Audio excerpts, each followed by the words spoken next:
Welcome to Gen Z Hoops, the Gen Z basketball, coaching, and sports business show.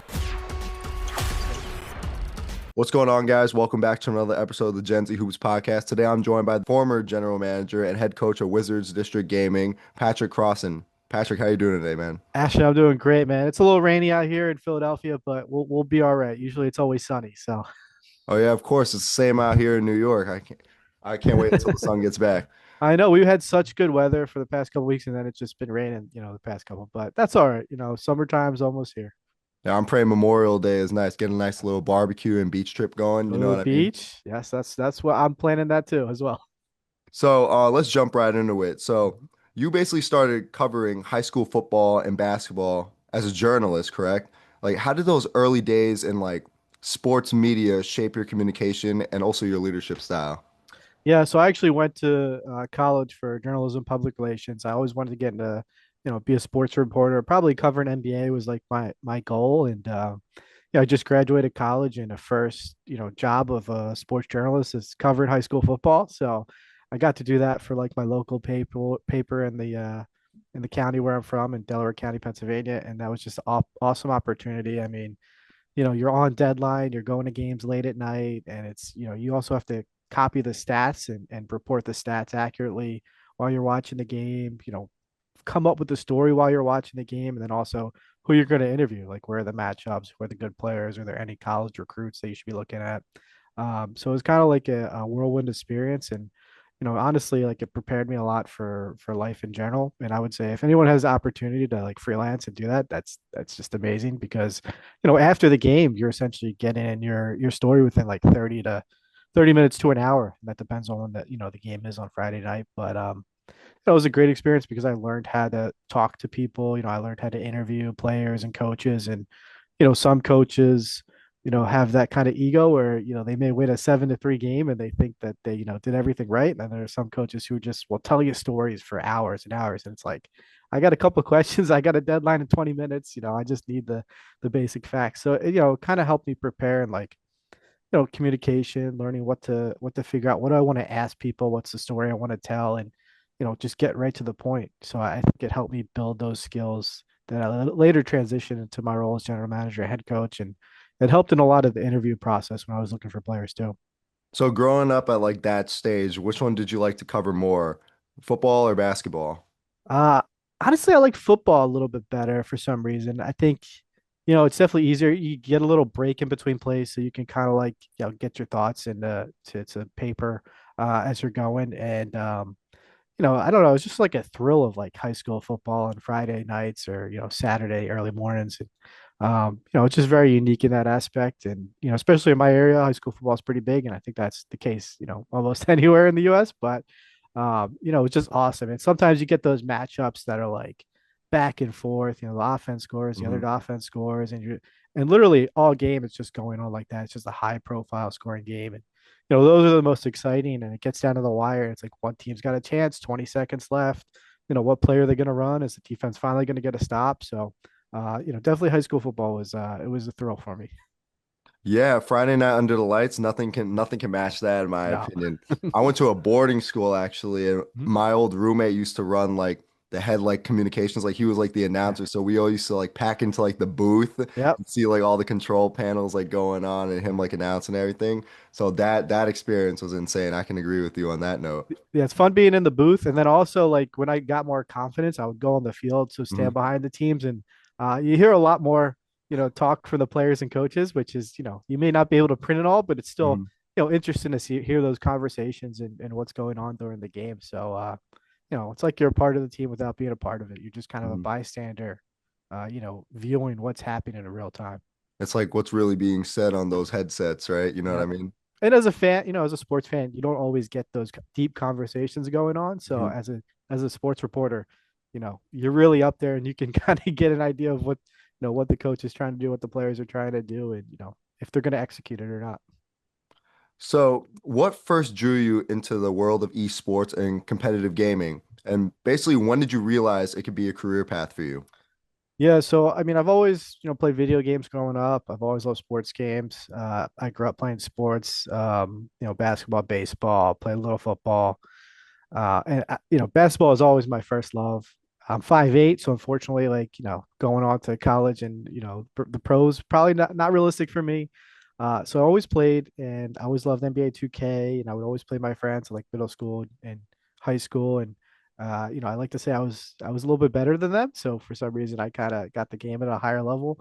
And then I would compete in like leagues and tournaments with friends that I met online, and actually one of my really good friends in high school, Chris Delarsopretti, who was also in the 2K league. We got together, created a team, and we would like enter leagues and tournaments, and did pretty well. And it wasn't until college where the Take Two Interactive, the creators of the video game NBA 2K, came out with two tournaments for $250,000. You could enter it with your five friend, you and your four other friends, so five people at a time playing, and we competed in those, and unfortunately didn't win. But it was like that was like the itch. That's kind of where it started. And then after the second tournament they ran, the NBA got involved, said, "Hey, you guys have a great thing going on. Obviously, there's a big market for this. People love playing the game. People love playing competitively. Let's create a league." And this was probably like 2016, 2017. And then they announced with Take Two that they were going to create the NBA 2K League. And at that point, I was like, this is what I have to do because I just graduated college, was doing the sports reporter thing. And I was like, I got to take a chance. I got to see if I can be involved any way I can in this league. So I don't want to go off on like a little tangent here, That's all but right. which 2K would you say is the best 2K, NBA 2K that came out? Oh, that's so hard. Are you talking about like my favorite or like the best one that, my competitively the best I could play? Okay, let's go your favorite first and then competitively. 2K11. I think that was the 2K11. Jordan cover. That's like That was Jordan Cover, yeah. that's when I feel like they were just taking off. Like they Mhm. had the next level, and they, kind of took the mantle. Not that they didn't have the mantle for NBA Live, but like it was just they kind of changed the game for NBA 2K, and that one, just kind of shot it off. And then my best was the LeBron Miami Heat Yeah, that was cover, my where he's favorite. like That's my favorite. throwing up. I know people. It's funny. I was in college, and one of the someone I was with was like, talking some smack, and they're like, "Yeah, I'm the best at this," and I was like, "Oh, I'm pretty good at it too." And we played, and I ended up beating him pretty bad. So that one for me, like competitively and head to head singles, and then also 5v5, I think, I would say that was my best 2K. Mhm. 2K14, my go-to team was the Indiana Pacers that year. Yeah. Sub in Lance, So like sub they, out Danny Granger, yeah. sub in Lance off the bench. So they were good. I mean, the PG, what, David West, Roy Hibbert, Roy Hibbert. I think, did they have Evan Turner on the bench at that time? they did have Evan So Turner on the I bench, used I'm to pretty sub sure. him as point guard. Instead of George Hill. Yeah, instead of George Hill. For some reason, I was just always good with Evan Turner because I always use the Sixers because I'm from Philadelphia. Hmm. So even when like the Sixers teams were generally bad, I would still play them and I would beat people because I would just know, everyone's jump shots, Yeah. everyone's sigs, and I have to rep my whole town team, so I would always use them. Yeah, I believe 2K15, the Sixers are actually not that bad because Isaiah Cannon used to just like bomb threes from like Yeah. every angle. It's surprising. Like some of the players on 2K that you wouldn't think were good, like I would make them good with the Sixers, and Hmm. I would just go off on people, and then they would send me messages after I played them. Obviously not, the best messages, but it would just be funny, and it's one of those things. Like I love playing 2K. I love playing with my hometown team, the Sixers, and it was Hmm. just always fun to kind of have that challenge, as like not being the highly rated team, but still being able to compete with those players. The craziest player that I've ever played with in 2K that no one would have thought was good was Steve Novak on that 11, Yeah. 12 Knicks team. I was just like, I think it was like 2K18 because you know how it had like when like you drive by and it like pulls in like the help defender from the Yep. corner like You just automatically. dot him in the corner. Yeah, you just dive in the corner. Sometimes you can camp behind the screens, Yeah. camp behind the screen, and then he was able to dribble somehow. So I was able to Yeah. shoot like step back threes with him. My friends used to go That's like crazy about that. Yeah, it's funny. One of my college roommates hit a buzzer beater with Steve Novak on me one time when we were playing. So it's funny you bring that up. I've got to tell him to listen to the podcast. I have to drop him a little hint there, but he did hit a crazy buzzer beater in college with me, and I was just so pissed. He used to drop like 40 points. My friend was like, "How is this guy Yeah, scoring 40 points on me right now?" yeah. There's always those like role players that you could be really good with. That just you're surprised when Hmm. you see it happen. But yeah, he was one of those. And then they become your guys. Like you're Yeah. like, yeah, yeah, that's my guy. Yeah, and then you root for him, like, in real life too. You're like, oh, I hope Steven Novak, if he drops 30 this game, that'd be amazing. And Exactly. one time it happens, you're like, I remember when I used to do this in 2K. So, how did your experience in writing, interviewing athletes, and managing information basically transition into your role, into you building a team and coaching at the professional level? Yeah, so I think it definitely helped for the player interviews when we were doing a lot of scouting, just because, um, I had that opportunity to interview players in person and do a lot of high school sports reporting. So I kind of knew like what the stories were and if they were telling me the truth or not, and also how to like do follow-up questions. That was pretty important as a journalist. Like, you ask a question, they say an answer, and then you're like, oh, can I pick at that a little bit? Like, is it truthful? Is it not truthful? Are they telling me the truth? And also understanding like they're probably putting on a little bit of a front for the interviews because they want to get drafted to a team. Mhm. So understanding that background and I really need to get to know the player if I want to draft them. Like I have to know everything about them and not everything has to be good, but I have to have an understanding of who they are as a person and kind of the mold that I want to like, build the culture out and what I want to look for in a team and a player. So that definitely helped out a lot in the draft interviews and also the scouting. So you took over as general manager and head coach of Wizards District Gaming in 2018, which was the NBA 2K League's inaugural season. So give me the backstory behind it. How are you able to become the general manager and the head coach of the team? Yeah, so originally, like I was going through the process of being a player because and I was applying to some team jobs, but just I wasn't getting them at the time, and I was like halfway through the process of becoming a player. Also doing interviews with the Wizards and a couple other teams, and I had like 7 interviews with the Wizards, which is kind of crazy. But I was just interviewing like with everyone in the organization, and halfway through the process of doing the player tryouts, they offered me the job. And at that point, like I had to sit down. I was like, do I want to be a player? Do I want to be a coach? What's better longevity wise? I do get to run a team, which I've always wanted to be like an NBA GM. That was like the dream job as a kid. Mhm. And I was like, I can't pass up that opportunity. I want to accept it with the Wizards. And at that time I did. And I just kind of ran with it ever since. And it's been a great experience. It's like every, sports kid's dream, like to run a team, coach a team, and, you know, doing all the front office stuff, doing all the coaching, the scouting. And, I got to live that dream for 7 years. So during that inaugural season, what were your first goals for the team? How did you basically lay out the foundation? Yeah, it was definitely tough the first year because, we're just getting our feet wet, especially in like the scouting process and, the recruiting process and just trying to build up like what is a professional esports team? What is a professional NBA 2K team? What does it look like? For us, we also have a little bit of difficulty in the draft, just, and everyone had this same problem, but, there are 5 positions in 2K. There's only one sub for the team, but you can't sub during games.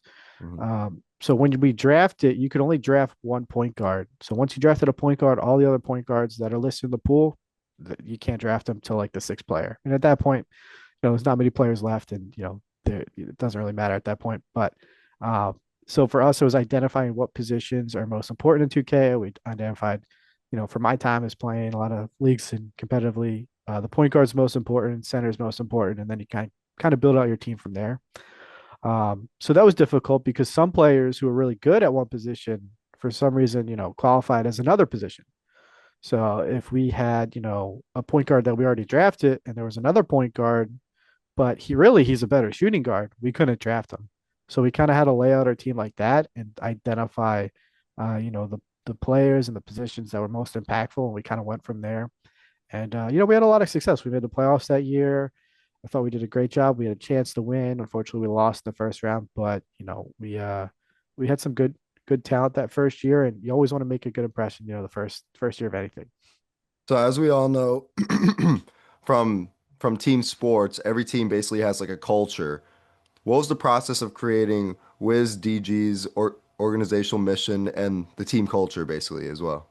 Yeah, I think for me, it was building upon, what I did growing up in sports and, seeing like the most successful teams, when I played.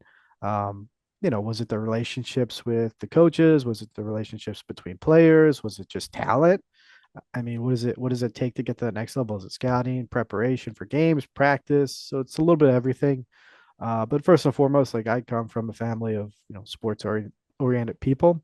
My grandfather was president of athletic association, coach. He did everything, cut the grass there. My dad was a athletic director for the same organization. He was a coach, and then also, I'm a coach there now, volunteer coach as well. So we all kind of grew up in the same athletic association, growing up in Briarcliff, and that those things shaped me and how I've kind of created the team, and I've taken stuff from like the coaches I've had that I really liked growing up, and I've taken stuff from obviously maybe the coaches I didn't get along with, but they did some things well. So it's kind of like a accumulation of like all those things in my sports career. So WizDG actually became a dominant force in the NBA 2K League. You won back-to-back championships in 2020 and 2021 and made five playoff appearances over the course of 7 seasons. What was the key to building and basically sustaining that level of excellence over that period of time? Yeah, so I think it's great people, great players. Like at the end of the day, we had high character guys who came in, they did their work, and they went home. They represented not just themselves, but the organization at a high standard as well. That's always something I've been, big on, that we want high character people. My grandfather would always say it best, sports needs character, not characters. And I think, any league or team, the best players are always going to represent that. And, it's kind of been the mission and the organization that we've had ever since I started and, what I've brought to the table. And you also won Coach of the Year in 2021. Your team also holds the highest playoff win percentage in league history at 72%. So basically, as a coach, what do you think set you apart from the rest? It was preparation, a lot of preparation, a lot of scouting, learning tendencies of, the players that we played against and the teams, what they did well, what they didn't do well, what we can attack. Because we're all building this from scratch. Like every 2K League team was building this. And, luckily we took a lot of things that, the NBA teams did well. I would also look at like NFL teams, MLB teams, like what makes them great. And I would incorporate that any way I could into our team. And luckily, sports is great for esports because you have kind of a basis of what makes great front offices, great coaches, great players, and you can use that easily in the esports world. And obviously, you have to know the game in and out in the 2K game at a high level, and I knew that, and the players know that, so that comes easy to us. But for us, we've always been focused on one thing at hand, and that's winning championships. And we were the first team to win back-to-back championships, which was pretty unique. And I remember we won season 3 in the first one, then we won season 4 championship. And I remember the season 4 championship, we went undefeated in the playoffs. We didn't lose a game. We played the Jazz in the finals, and they went up on us. Like every game, if you watch, they were up like 7-0 or 7-2, 8-0 run. And at no point did our team like get nervous or lose their cool. It was like, all right, we're gonna come back, we're gonna win the game. Everything's gonna be all right. So also battling adversity, something that we've had to do as a team and individually. We were just that locked in, and we knew what to do in certain situations, and we trusted the process, honestly. So take me through it. What does a typical game day look like for you and your team? Yeah. So it's a little different for me because I get there pretty early in the morning. The games are late at night. So I would get there, I know 10. I'd have to set up some equipment, make sure we're good with checks. Also get ready for, any preparation, scouting film. And we usually do like a little practice with another team, a little practice, little light practice just to get, the blood moving, get, Mhm. the mental aspect of it, rotations down, plays down, anything we're going to run that night. So guys will get there if we have like an 8 o'clock game. Guys will get there 1 or 2 p.m. and we'll watch film for an hour. And we'll also do our scouting reports. Then we'll play for maybe an hour, hour and a half of a scrimmage. And then it's, they have a little break for dinner, and then it's game time at 8. So it's a pretty, I try to keep it light in the beginning, but also like throughout the day, we're kind of dropping pieces of like what we're going to do, the preparation, the scouting, what we're going to look for. And then that kind of goes into the game. So defense was actually like a big part of your identity as a team with multiple top three rankings. What was your defensive philosophy and how did you get the play all your players to buy in? Well, we had great defensive players. I mean, when you have, the players like we've had, Dave Fry, Just Awkward, even like our non focused defensive players like JBM and B Rich and Reese and Nudini. Like all those guys bought into defense. Like it wasn't just one person, even though we had some standout defensive players and we had some defensive players of the year and Dave Fry and just awkward, but like really it was a team concept that we had and we kind of broke it down into a couple of things and obviously like half court defense, fast break defense were big focuses on us. We weren't going to let people run the break on us. We were going to have to make them beat us in half court. And we had a lot of rotations that we ran, a lot of defensive rotations. And most importantly, we weren't really afraid or scared. And we actually, kind of liked when, maybe we did a couple switches and we got, their point guard was playing against Stay Fry, our center. Like we knew he could get a stop for us. And like he had that confidence to get a stop. And everyone around him had confidence, to get that stop. So it wasn't like we needed our best defensive player at all times to play on ball all the time. We trusted everyone to be able to do that. And we also trusted like if he was going to call a rotation or just anyone in general, if someone called a rotation, we just automatically did it. You don't question them in the moment. You just do it. And we'll talk afterward if it doesn't work. And, we can kind of go down that road. But, there's a lot of trust and communication that our teams have had. And, that's led to the defensive success for us. I could be totally wrong, but did you guys ever play around in like the defensive settings of the game at all to like help that out? We kind of knew like there were certain things you could do, but for the most part, like if you put yourself in a 2-3 Mhm. defense, your guys are kind of positioned. The way they look is like they kind of look, um, depending on if you're a man or not. Like if you're a Mhm. man, your guy looks at the your defender, and if you're 2-3, you kind of look at the ball. So that kind of sets you up for a little success. But every team, does that. So it's not like an advantage, I would say, for any Right. one team because everyone knows it. But it's more the rotations, the tendencies, the scouting that you do, and then just like in-game execution. That's what it comes down to, honestly. Oh, gotcha. I remember when I would play 2K with my friends, we would always do what do you call it? I always like ice like every ball Yeah, screen. I don't know. That's kind of like cheesy in a way, but yeah, like I would always like ice every ball mhm, screen, and then what do you call it? I have the guy like help defender like stay in the gap, and yeah, then I'll have like how like you can like man mark kind of like the best yeah. player. Yeah, I would do that as Yeah, well. so yeah, we would do like defensive, situations like that, depending on like if point guard is like really good at driving, but he's not a Yeah. good shooter and stuff like that. Yeah, but I know what you're talking about. Like if you were playing, your buddy just 1v1, I would always have the top guy, fight the screen, the lower Yeah. guy like stay back. He's not coming up, and there are like certain things you can do with that with the 1v1. But we would also do that for certain teams and players. And then there's some 2Ks where you just can't guard the pick and roll or whatever. So then it's like you have to like switch back and forth between the big and the Yeah. and the guard. I think that was like 21 when Luka was on the cover. Yeah, I mean, there's a reason pick and roll is like the best play in basketball. Like it just works. Yeah. Sometimes the lob was like Yeah. overpowered in that game. I remember you could literally just lob it to anyone. I remember like Yeah. that was when like Obi Toppin was a rookie and you could just Hmm. lob it to him He's after just the lob king. every. Yeah. So one of your most standout moves during your tenure was drafting and developing JBM, as you mentioned his name before, who became a future Finals MVP. What made you believe in him ultimately, and how did you build your team around his strengths? Yeah, I mean that was a tough one. We had the number one pick. It was after season two. We didn't have the best season, but we weren't the worst team. We actually had only a 7% chance to get number one, and somehow we jumped up to number one, which was awesome. Being in the room and like hearing them call the ping pong numbers. Funny enough, I actually read the ping pong numbers wrong, so I thought we didn't get it. And then next thing you know, they say Wizards District Gaming number one, and I was like, everyone in the room's like, they're all excited. So that was kind of funny. But for our number one pick, there was a lot in the draft process that we wanted to do, and someone that you actually got to talk to, Tommy Shepard, was the Wizards GM at the time, Mhm.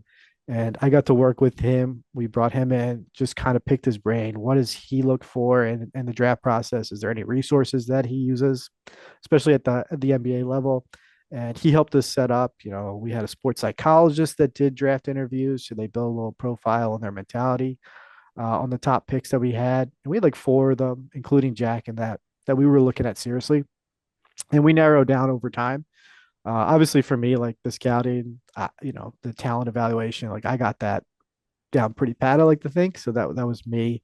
And then we also he had someone that he was like looking at to bring into the Wizards for background checks. So we used the same person that he had, and I did background checks on the four guys that we had, and I think they did find something on one of the players, so that was pretty unique, and just seeing like the resources that they have. But honestly, I learned a lot about draft process from him, and that was a great resource. But also like Jack coming in, like he was the young kid, number one pick. I mean, you don't want to get the number one pick wrong, especially because that can set Yeah. your franchise back, a couple of years. And it was tough, but I was pretty set on Jack. Like we did our research. We didn't make the pick too early. Like we drafted in February, but in September when the leagues and tournaments were going on, we weren't like this is the guy the whole time. Right. We let the draft process go on. We let the interviews go on, and he earned that spot.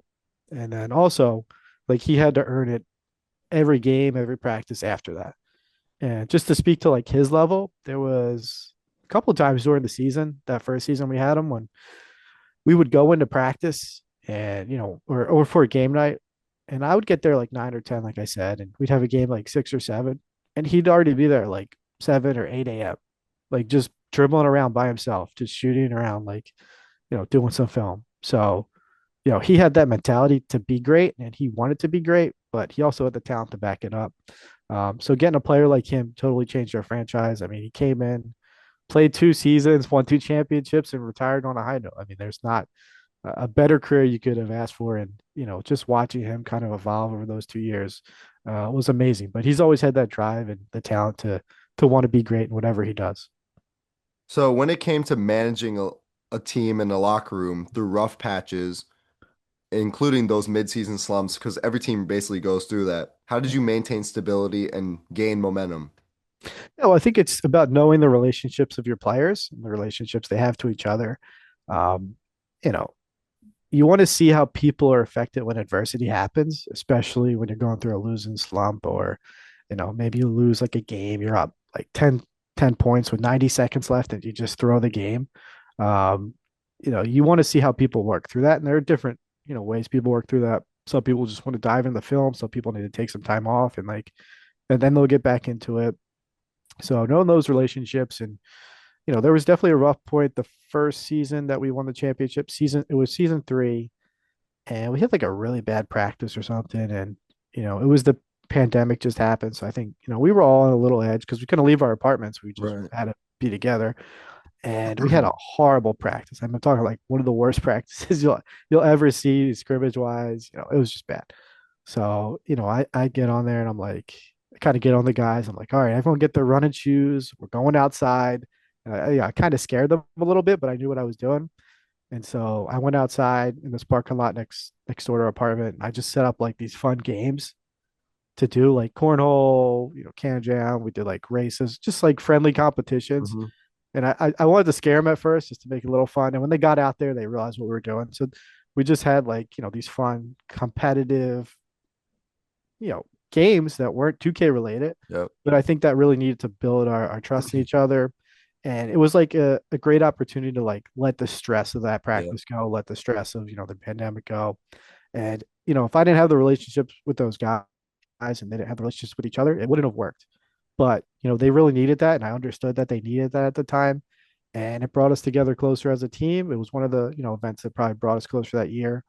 But and then afterwards, after we did all the fun games and the competitions, I was like, all right, guys, don't ever do that again in practice. Like, we got bigger things to focus Mhm. on. And they were like, okay, yeah, we get it, we're sorry. And after that, it was all gravy. So just you have to understand the relationships between your players. Funny thing, my coach at my school actually did something similar this Yeah. year because there came a point in our season where we kept splitting every weekend, like Friday and Saturday. We would split one, we would lose, Yeah. then we would win the second game, Hmm. and like we would always try and go 2-0. So we were putting like a lot of pressure on ourselves at that point, like go 2-0 instead of just like really just like Yep. enjoying it and letting it ride out. So I remember he comes in and we have like a film session. We're all expecting this to be like the hardest practice ever. Like we're gonna Yep. run because like we played horrible over the weekend. And then like he said, all right, everyone like get your shoes off. We're going to play like kickball in the Yep. dome. And then everyone was like going crazy. And then yeah, it was actually a lot of fun, I could say for sure, because we all started like I don't know. We're like a pretty close team, but like, Yeah. like sometimes like when guys just don't click on the floor, Yep. like sometimes teams just don't mesh on the floor. We've It had really that. can be Yes. cool. Yeah, that's like what happened with us this year. But I feel like at that point, like we all started like coming together a lot more, especially at that late in the season. So yeah, I definitely do think like kind of just taking the stress away from like your ultimate goal and like Yeah. kind of like deflecting with something else definitely helps like a team's identity at the end of the day. Yeah. Reframe it. And I actually took that from one of my coaches growing up. We did the same thing. Like we were kind of going through a rough patch halfway through the season, and we Hmm. came in. We just did like, you know, he broke the team into the captains, and they picked certain players, and it was just like all competitions between those two teams. And Yeah. we had such a fun time, and I think that brought us together. We actually went to the championship that year. I think it was like seventh, eighth grade. We went undefeated, and it was Mhm. just like an amazing experience. But yeah, I definitely took that from one of my coaches growing up, and obviously it sounds like the same thing, your coach did. Beyond looking beyond competition, you help secure about over $1 million in sponsorships annually and launched high-profile events like Alarm.com Draft Experience. So how did you connect brand strategy along with your team identity as well? Yeah, so I can't take all the credit. We had a great partnerships team at Mind and Mel Sports Entertainment, and that's the company that owns the Washington Washington Capitals, Washington Mystics, and the Go-Go, the G League team. Hmm. And us as well. So, what they do, they're great at selling partnerships. They're great at the relationship building. But I had to bring like esports to them, like talk about what esports is, kind of the audience it hits, what NBA 2K is. So that was like my role in it, trying to help them understand everything and what they could sell and the certain type of audience that we attract for esports and especially NBA 2K, like you know what's the typical gamer who plays NBA 2K? Obviously, it's an NBA fan. It's probably someone who loves sports, was very competitive. They're very loyal in their fandom, whether it's to a player or to a team. So just like bringing that to them and helping them. But the alarm.com thing was pretty unique. They came on season three, I think it was, and we did that was the year we drafted Jack. Hmm. And they have a house out in Virginia and it's basically alarm.com, they're security companies. So like if you need something, a camera on your door, you need an alarm system for your house, like that's what they do. And they have a house in Virginia. It's all outfitted with like their newest equipment. So we actually did the draft from there. We got to showcase some of the equipment and the content piece that we did while I was, doing the draft, which was a great opportunity for like a younger audience to kind of get that, to connect to that. Also, our fans to connect to that. So we looked at a lot of partnerships, that kind of cross over into like a tech focused space. That any partnership who wanted to kind of get into a younger crowd that was just up and coming. So we did a lot of stuff like that, and honestly, our partnership team just killed it. I think we were the second most. I think Toronto was always number one. Hmm. I don't count them just because they could sell to all of Canada, which Right. it's a little unfair, but still, it's like we took the business side just you know as important. It was just as important as like the player operation side, and we wanted to be the best in both. And to me, I think we were the most successful 2K League franchise in history, not just on player operations, but in business as well. So as we both know, like esports teams often have like a sort of global fan base as well. How did you build a strong connection between WizDG and the Washington DC community? Yeah, so I think a lot of it, that we focused on was like doing community events, going to high schools, going to, any tech esports focused events in the area, um, hosting those people at our games, which we later did, in the later seasons. Originally, we weren't playing games in DC the first couple of years because every game was in New York, so we would travel up there. But just focus on like the up and comers, people love esports. If there are any high schools who were involved in esports or had an esports club, and really the last season I started seeing like people start to come to our games like religiously, and we started to build a fan base, and it was great seeing them come and support us every time. And also, it's fun to have those people yell at the other team for you, so you don't have to do it yourself. They can kind of distract the other team when you're playing a home game. So that was pretty awesome. But a lot of community events we did over the years, and just getting out in the community. We also did stuff with the Wizards during their Thanksgiving, Turkey Day when they give out, I forget what it's called, but they give out meals every Thanksgiving. So we kind of hopped onto that as well. So we were thankful that they let us, come into that experience. Was Bradley Beal there at that time? Yep, yep. So Brad did it. I forget when we started it, maybe season 3 or 4. But yeah, Brad was there and got to talk to him. And then we did it last year too with all the players. Alex Sarr was there and Bob Carrington, all those guys. That was around the time where he won like or no, he didn't win it, but he was like second in the scoring champion race. Yeah, I think he was. He was just under. Yeah. So he would have been there when we had done it. That's sick. I remember that season for him. That was when Russ was there and all that, and they made the playoffs and they played your hometown Sixers in the first round. Yep, I do remember that as well. It was hard to say who I was rooting for. So I'm working for, in DC, but I'm also a Philly guy, so I had to stay out of it. I Congrats on the Super Bowl, by the way. Yes, thank you. I'm actually not an Eagles fan, surprisingly. Really? Yes, I grew up a Packers fan, so What? yeah, it's kind of That's unique. crazy. I've always loved the Packers, so you know. But yeah, no, I mean, still a big thing for Philadelphia winning the Super Bowl, especially the second time. I mean, you know, before that first time they had never won it. So it was Yep. kind of a crazy experience. And even just seeing everyone here, you know, being so happy. It's like a weight came off their shoulders watching their favorite team finally win. One against Brady, one against Mahomes. Yep, That's insane. it is. So you served on the NBA 2K League competition committee as well. So what role did you play in shaping league policy and basically ensuring competitive integrity? Yeah, so I think for us, it was just kind of like, planning out what the 2K League is supposed to look like, and especially like the nitty-gritty details of like 2K as a whole. Some of those glitches that you can do and those, bugs or like the advantages you can Mhm. have that, shouldn't be in the game, but they are. So that was a lot of, what I did for helping, just kind of like, hey, we should ban this thing because it's like too OP. Like you just can't Yeah. stop it. It's not going to make the game look fun.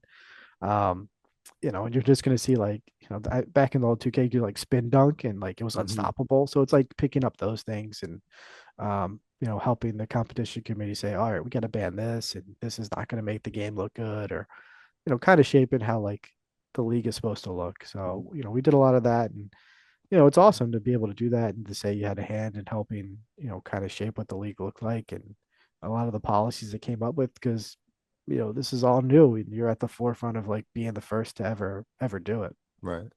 So other than the spin dunk, what was one thing that you wanted to ban? So you could hold you could hold B in the paint like you're setting a charge on defense, Yeah. and basically it was like free positioning and you couldn't stop it. And well, you could do it on defense, but you could definitely do it on offense. So your Hmm. guy could sit in the paint, like hold B right under the basket, and you could just throw the ball to him and you couldn't steal it, or Hmm. you had to be like really, really good to steal it, but still it was like a 90% success rate to where you could get the pass through to the center and then he's got a free dunk. So that was that's probably like the most that's the glitchiest thing that I had to sit there. I'm like, this has to be banned. We cannot let this in the 2K league. And I remember the time where you could do Euro step threes and like make them. That Hmm. was like the old 2Ks. Like, I can't remember which year it was, but like if you had Manu Ginobili on the Spurs, you just do a Euro step three in the corner and he would make it like every time. It was just Right. glitchy. So, just finding those things out. But like the hold and be in the paint like that used to set me off. Two things that come to mind for me actually. What used to like get me so mad as a kid growing up. I remember like I'd be on like the fast break. Let's say I'm like playing as like LeBron or something like Yep. that.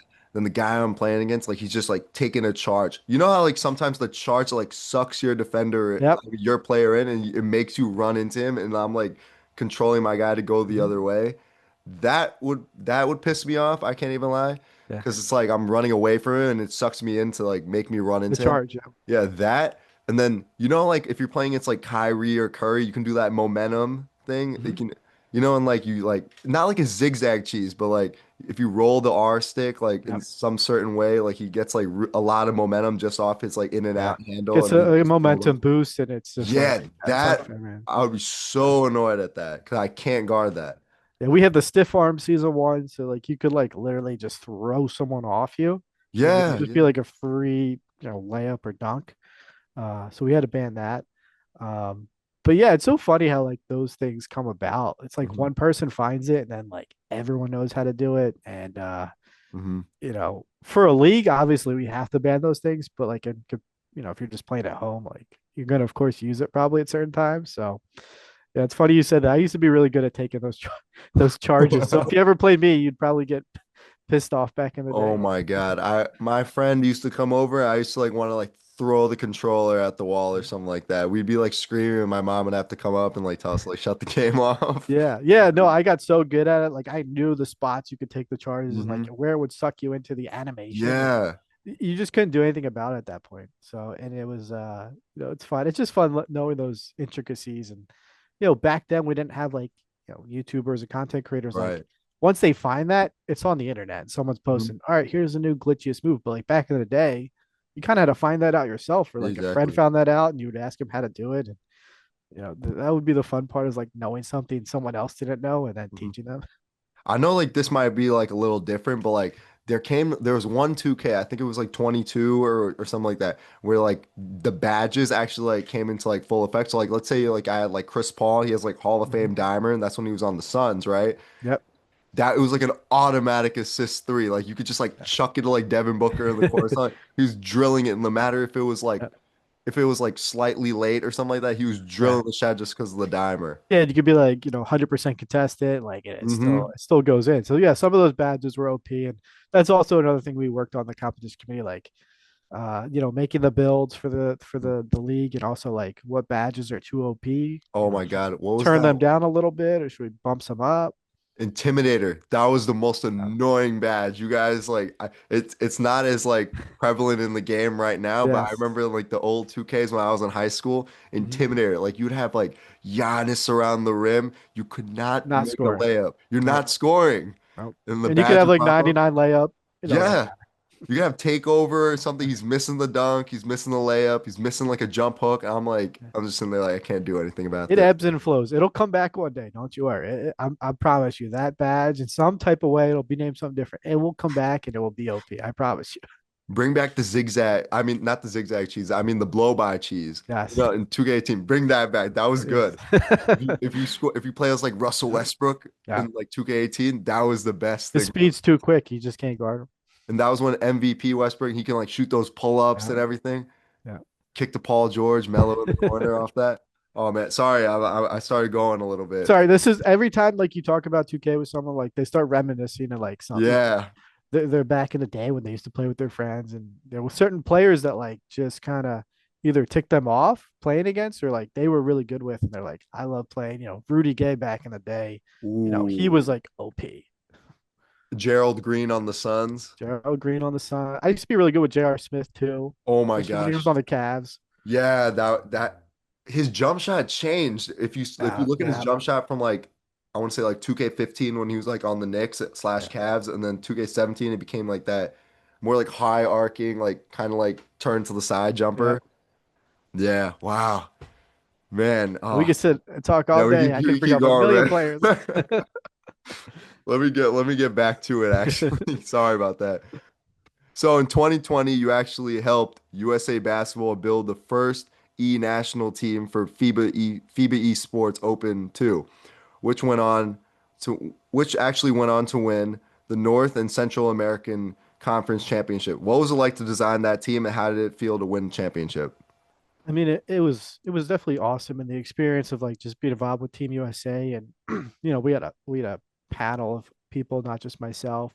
We had two people from Team USA. We had Jelani Mitchell, who's the Jazz coach. We had uh, BFW from the league office. Ariel Powers, WNBA player. She was on the Mystics at the time, and then I think she went to Minnesota afterwards. But like we had all of us together, creating like what's the expectations of Team USA, what players we should look out for, how do we want to evaluate, how do we want to set up the teams to kind of watch the games and the 2 day trial we did, and what players should be offered a spot like to participate in the selection. So that was pretty unique in that regard, and it's just awesome representing your country any way you can. So we kind of built that out, and it was 2 days of just watching 2K all day, and then after we were watching, we were talking as a panel, like, hey, this player played really good. All right, let's, next day, let's set him up maybe on a little bit harder of a team, see if he can elevate that team and what's that going to be. But not just talent wise, we kind of had to figure out like, are they going to be a good character? Are they going to represent Team USA? Do we have to worry about any other issues? Like if they're not playing, because we did select more players than just the five that play at a time. Um, so we kind of had to take all that into effect, and it was a great opportunity. I want to pass it up for the world, and then they obviously went on to win. And later on they did do it where they kind of had a bigger tournament in the later years. That was kind of the first one, so they wanted to keep it like region based. But an awesome experience. I loved it, and obviously JBM represented for us at WizDG. So really proud and excited that he could go out there and win the medal.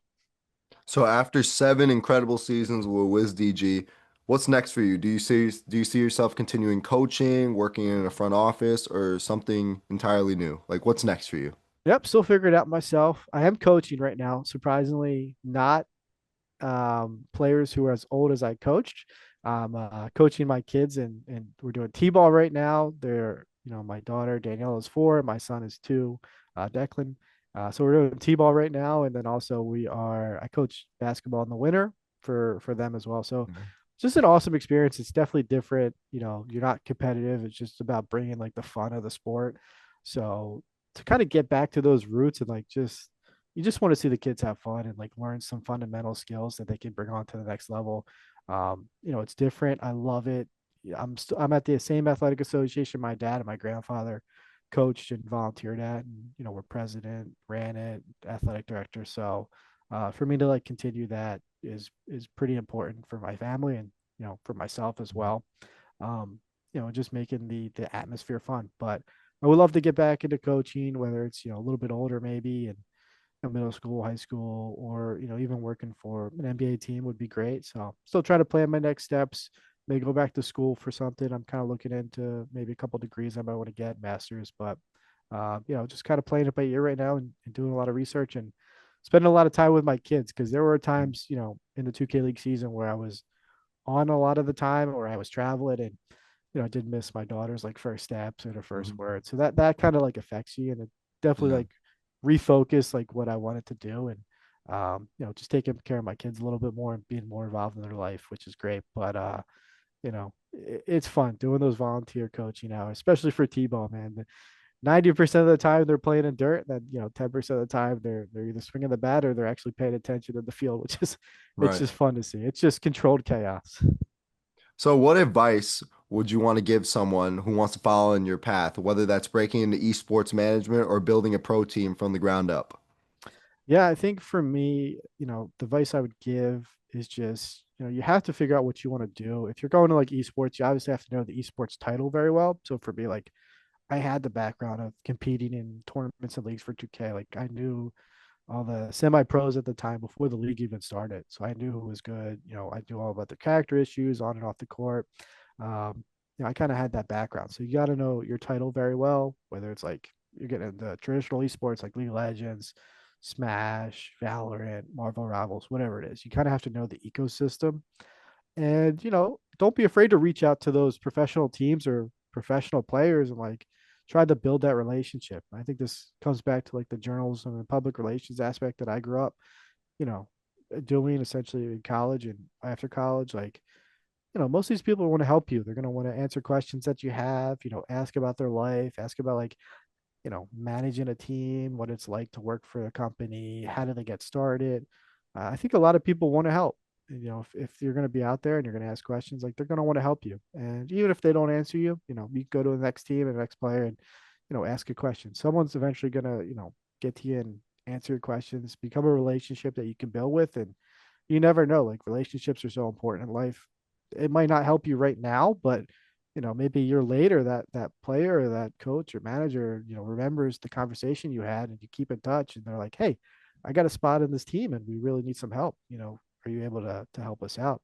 So I think those are the things I would say the most. And even with you, I'm sure it's the same thing with you, doing all these interviews, Mhm. make connections, interviews, and getting the experience is great, but also you're building the relationships with people. Right, of course. Well, Patrick, thank you so much for coming on the show today and giving me this opportunity, man. Ashton, I appreciate it. We gotta play 2K sometime. I want to see how good you are. You pick the 2K year, and Ooh. we'll have to play. I'm a little washed right now. I can't even lie. I haven't played in so long.